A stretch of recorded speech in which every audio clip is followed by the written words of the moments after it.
Olá, meus caros, bom dia, aqui é o professor Ezequias e vamos dar continuidade ao nosso conteúdo do terceiro ano, hoje estreando um assunto novo chamado de eletrodinâmica.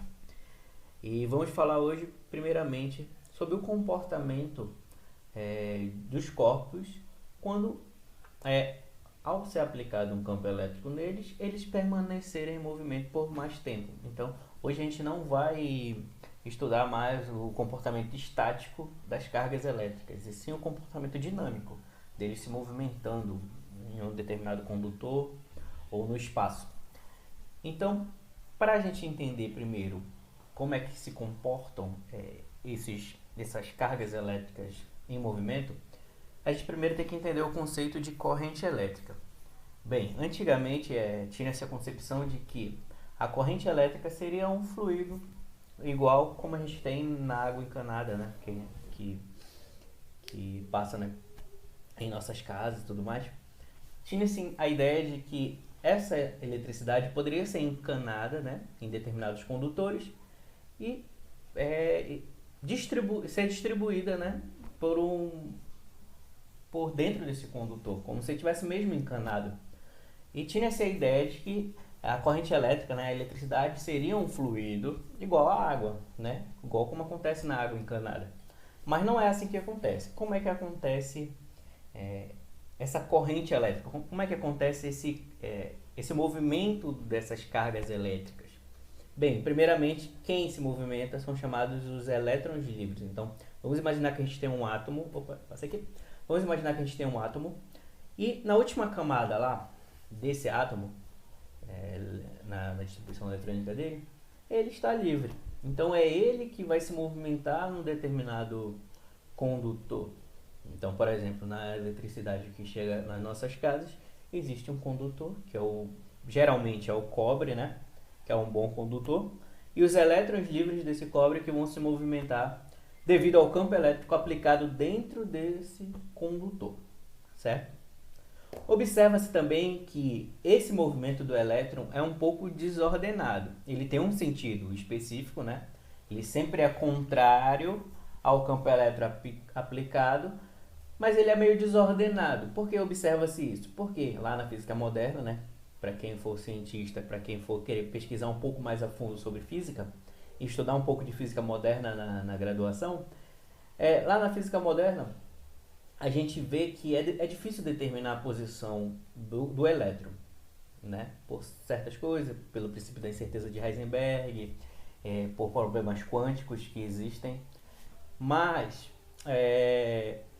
a gente sabe que é desordenado, a gente não consegue determinar a posição, mas a gente sabe que é desordenado justamente porque a velocidade com que ele deveria atingir um certo deslocamento, o tempo que ele deveria atingir um certo deslocamento, não é compatível com a velocidade com que ele iria se fosse em linha reta. Então, por isso que a gente sabe que é desordenado esse deslocamento, mas tem um sentido específico. Então, ele vai chegar lá, nesse sentido, que é sempre contrário ao campo elétrico, mas dessa maneira, meio desordenada, né? Essa aqui é uma representação esquemática de como acontece esse deslocamento do elétrico em um campo elétrico num condutor.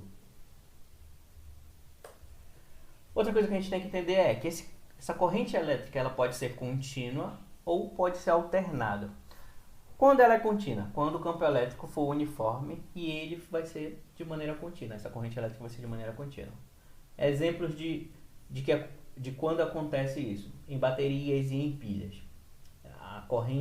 O campo elétrico é uniforme, que é distribuído nos aparelhos eletrônicos ali. Então, vai ser sempre de maneira contínua essa corrente nesses exemplos que eu citei.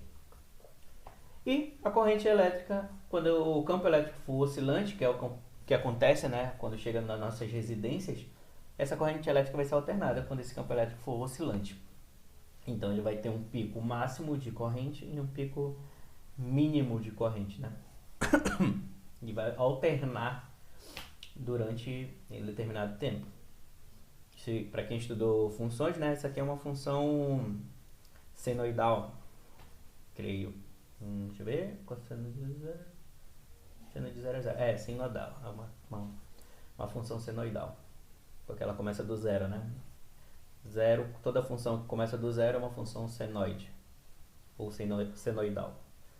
Então ela vai alternando, né, no decorrer do tempo. Então ela é oscilante.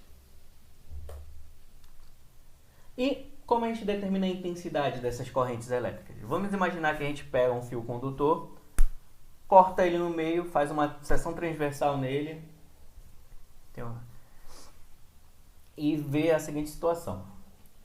Nesse corte que a gente fez, a gente estabelece o seguinte: a gente vai calcular, né, contar o quanto de carga elétrica vai passar nesse corte que a gente fez. Então a gente traça um determinado tempo e vê o quanto de carga elétrica passa nesse corte que a gente fez. Assim a gente determina o fluxo que esses elétrons ou essas cargas elétricas estão passando nesse condutor, e esse fluxo é justamente a nossa corrente elétrica. Então, corrente elétrica pode ser determinada como um fluxo, né, de quantas cargas e quantos elétrons passam num determinado condutor em um determinado tempo. Então, corrente elétrica é a variação, ou seja, quanto de carga elétrica dividido por um determinado tempo. A unidade no SI. A unidade de carga elétrica é Coulomb, a unidade de tempo é segundo. Então, poderia ser Coulomb por segundo. Mas existe uma unidade específica para a corrente elétrica, chamada de ampere. Esse Azinho aqui. Então, toda vez que você calcular corrente elétrica, a unidade no SI é ampere, em homenagem ao físico Ampère mesmo, que estudou muito sobre eletricidade e eletrodinâmica e tem muitas contribuições na física nessa questão. E para finalizar nossa aula de hoje não teremos exercícios, então para finalizar, existe um sentido convencional na física, onde a gente adota, e existe o sentido real de como os componentes das cargas elétricas, dos elétrons, eles se movimentam. Então existe o convencional e existe o real. Qual é o convencional que a gente adota na física? O convencional é esse aqui. A gente diz que as cargas positivas estão no sentido da corrente elétrica. Qual é o sentido real? É que a corrente elétrica está no sentido e os elétrons estão no sentido contrário. Esse é o sentido real. Certo? E por hoje a gente termina. Eu espero que vocês tenham entendido um pouco sobre a corrente elétrica. Na próxima aula a gente vai ter uma aula só sobre exercícios e vai dar continuidade a esse assunto. Qualquer dúvida pode me chamar. Eu estarei à disposição. E é isso, pessoal. Uma boa aula para vocês.